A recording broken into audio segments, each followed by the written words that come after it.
नहीं रोक पाए यूक्रेन युद्ध, ट्रंप का दांव पड़ा उल्टा।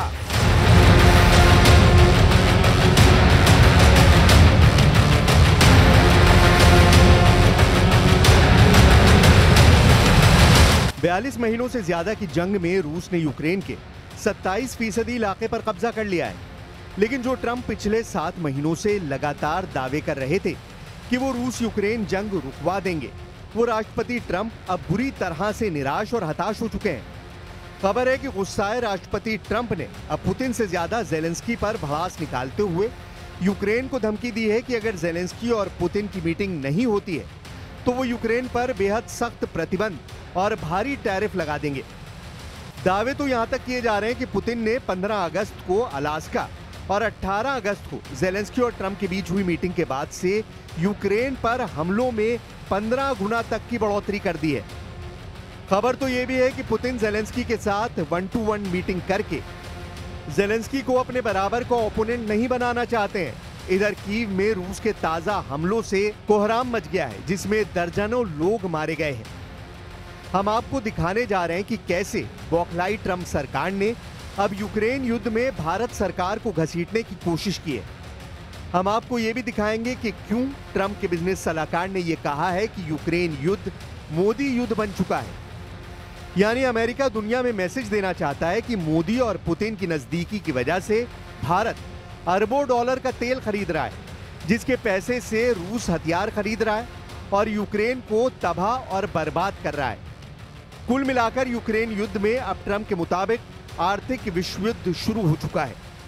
सबसे पहले देखिए कैसे रूस के सबसे ताजा और भीषण हमलों से यूक्रेन को कहां और कितना नुकसान हुआ है। कीव पर मिसाइलों की बारिश, जेलेंस्की नहीं रोक पाए हमले।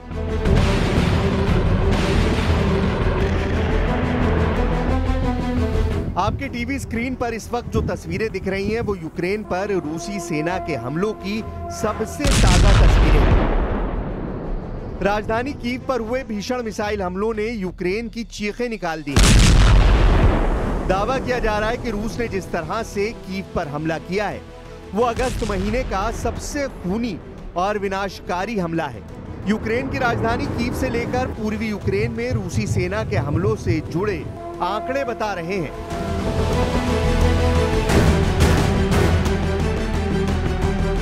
यूक्रेनी अधिकारियों के मुताबिक यूक्रेन की राजधानी पर रात में हुए रूसी ड्रोन और मिसाइल हमलों में 3 बच्चों समेत कम से कम 14 से ज्यादा लोगों की मौत हो गई और दर्जनों लोग घायल हुए। 28 अगस्त को तड़के कीव में शक्तिशाली विस्फोट हुए, जिसमें आसमान तक आग और धुआं उठता हुआ दिखाई दिया गया। रूस के मिसाइल हमलों में कई इमारतें तबाह हो गईं। एक न्यूज एजेंसी के मुताबिक स्थानीय कमांडर के हवाले से बताया गया कि रूसी सैनिक पूर्वी दिप्रोपेट्रोव्स्क क्षेत्र के नोवोहेओरहुइका और ज़ैपोरिज़्के गांव में घुस गए हैं, जो डोनेत्स्क क्षेत्र के पास एक प्रमुख यूक्रेनी औद्योगिक केंद्र है। कीव के अधिकारियों के मुताबिक रूस के हमले में 1 लाख घरों की बिजली गुल हो गई। यूक्रेन के राष्ट्रपति व्लादिमीर ज़ेलेंस्की के मुताबिक पोल्टावा, सूमी और चेरनीहिव में 1 लाख से ज्यादा घरों की बिजली गुल हो चुकी है। I want to see that deal end. It's very serious what I have in mind if I have to do it, but I want to see it end. I think that in many ways he's there. Sometimes he'll be there and Zelensky won't be there. You know, it's like, who do we have today? I got to get them both at the same time. But I want to have it end. We have economic sanctions. I'm talking about economic, because we're not going to get into a world war.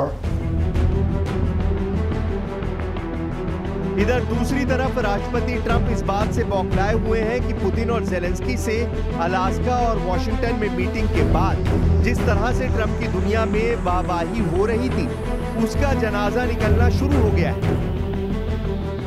अब Trump ने Zelensky पर भड़कते हुए कहा है कि अगर Putin और Zelensky की मीटिंग नहीं होती तो फिर वो यूक्रेन पर भारी टैरिफ और प्रतिबंध लगा देंगे।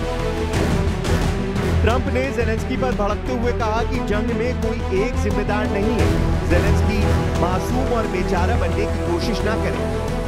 अगर जल्द ज़ेलेंस्की ने युद्ध का हल निकालने में मदद नहीं की तो फिर अमेरिका यूक्रेन पर प्रतिबंध और टैरिफ लगाकर जंग रोकने के लिए मजबूर कर देगा। रूस पर यूक्रेन के 160 हवाई हमले, 1281 दिन से ज्यादा की जंग में यूक्रेन अब तक $360 बिलियन के हथियार अमेरिका, नेटो और यूरोपीय देशों से ले चुका है। दावा किया जा रहा है कि रूस से जंग के लिए यूक्रेन ने 41 देशों से अरबों डॉलर के हथियार लिए हैं। इस बीच खबर आ रही है कि ज़ेलेंस्की को अमेरिका और नेटो से ऐसे गुप्त हथियार मिले हैं जिनसे रूस के एयर डिफेंस सिस्टम को गंभीर नुकसान हो रहा है। आप ज़ेलेंस्की के जंगी तेवरों का इसी से अंदाजा लगा सकते हैं कि ज़ेलेंस्की ने अमेरिका से अनुमति मांगी है कि वो रूस में कम से कम 3 से 4 हजार किलोमीटर अंदर घुसकर हमला करना चाहते हैं और इसके लिए वो लंबी दूरी की मिसाइलें अमेरिका और नेटो से मांग रहे हैं। हम आपको बता दें कि यूक्रेन के पास इस वक्त ब्रिटेन, जर्मनी, फ्रांस और अमेरिका के ऐसे हथियार हैं जिसके बलबूते यूक्रेन रूस पर अब तूफानी हमले करने लगा है। पिछले 24 घंटों में यूक्रेन पर हमलों की ये रिपोर्ट देखिए।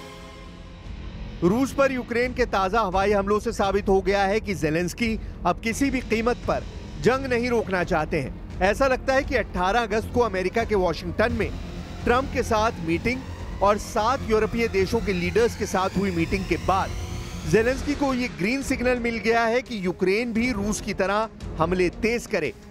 यही वजह है कि पिछले 24 घंटों में यूक्रेन ने रूस पर 4 गाइडेड हवाई बम और 160 ड्रोन दागे, जिन्हें रूसी सेना ने तबाह करने का दावा किया है।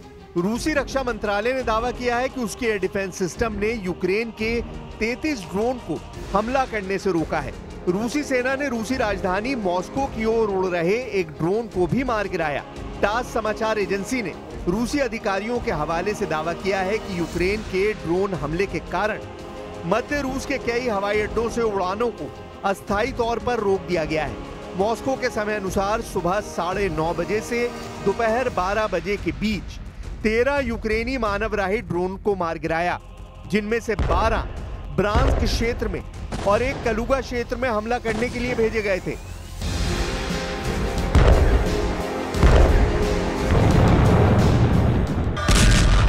$8 लाख करोड़ के हथियारों से पुतिन को हराने की डील। एक तरफ यूक्रेन युद्ध को लेकर तमाम कोशिशें चल रही हैं, तो वहीं दूसरी तरफ ट्रंप के साथ ज़ेलेंस्की ऐसी डील करने में जुटे हैं ताकि पुतिन को जंग में हराया जा सके। पिछले 36 घंटों में ही रूसी सेना ने पूर्वी यूक्रेन के कई इलाकों पर ताबड़तोड़ हमले किए हैं। लेकिन देखने वाली बात तो यह है कि ज़ेलेंस्की को अभी भी लगता है कि अगर वो ट्रंप के साथ बड़ी हथियारों की डील कर लेंगे तो उससे पुतिन को काबू में करना आसान हो जाएगा।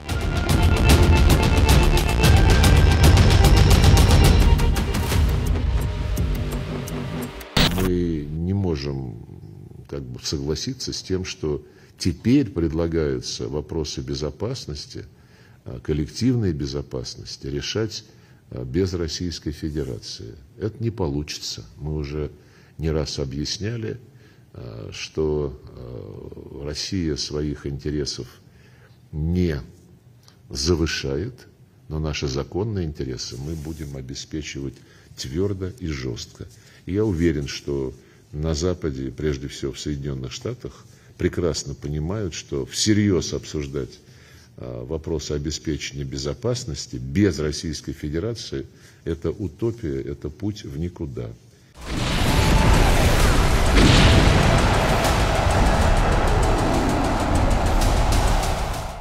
रूस का पलटवार, यूक्रेन के 143 ठिकाने तबाह।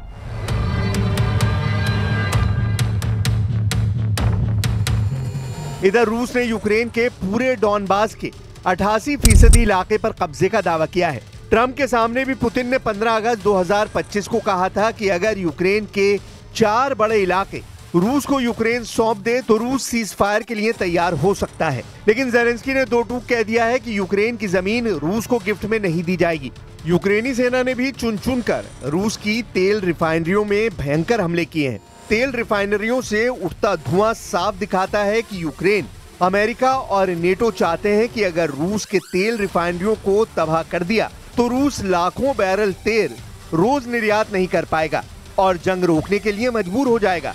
रूस पर यूक्रेन के ताजा हमलों से साफ पता चलता है कि यूक्रेन लंबी जंग के लिए खुद को तैयार कर रहा है। लेकिन इधर रूस ने भी पूर्वी यूक्रेन के साथ साथ पश्चिमी यूक्रेन पर बेहद आक्रामक हमले किए हैं, जिसकी वजह से लवीव शहर में भयंकर तबाही मची है। यूक्रेन पर रूस के ताजा हमलों पर जरा नजर डालिए।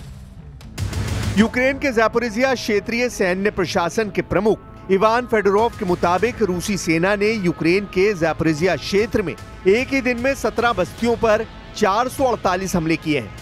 रूसी रक्षा मंत्रालय ने दावा किया है कि उसके सैनिकों ने पूर्वी यूक्रेन के डोनेस्क क्षेत्र में 1000 किलोमीटर यानी 620 मील की अग्रिम पंक्ति में मौजूद 2 और बस्तियों सेरिडने और क्लेबनबेक पर अपना कंट्रोल कर लिया है, जबकि यूक्रेनी सेना ने कहा है कि उसके बलों ने पश्चिम में निप्रोपेट्रोव्स्क क्षेत्र के किनारे स्थित एक बस्ती पर फिर से कब्जा कर लिया है। रूसी बलों ने यूक्रेन के एक सैन्य औद्योगिक क्षेत्र और 143 स्थानों पर हमला किया, जहां यूक्रेनी सैनिक और विदेशी लड़ाके अस्थायी रूप से ठहरे हुए थे। रूस में अधिकारियों ने 24 अगस्त को बताया कि एक यूक्रेनी ड्रोन हमले के कारण कुर्स्क परमाणु ऊर्जा संयंत्र में आग लग गई। कुल मिलाकर रूस यूक्रेन जंग अब ऐसे दौर में पहुंच चुकी है जहां अब हर हाल में ज़ेलेंस्की को यूक्रेन की जमीन रूस को सौंपनी पड़ेगी, क्योंकि हताश और निराश ट्रंप भी समझ गए हैं कि पुतिन को हराना और झुकाना नामुमकिन है।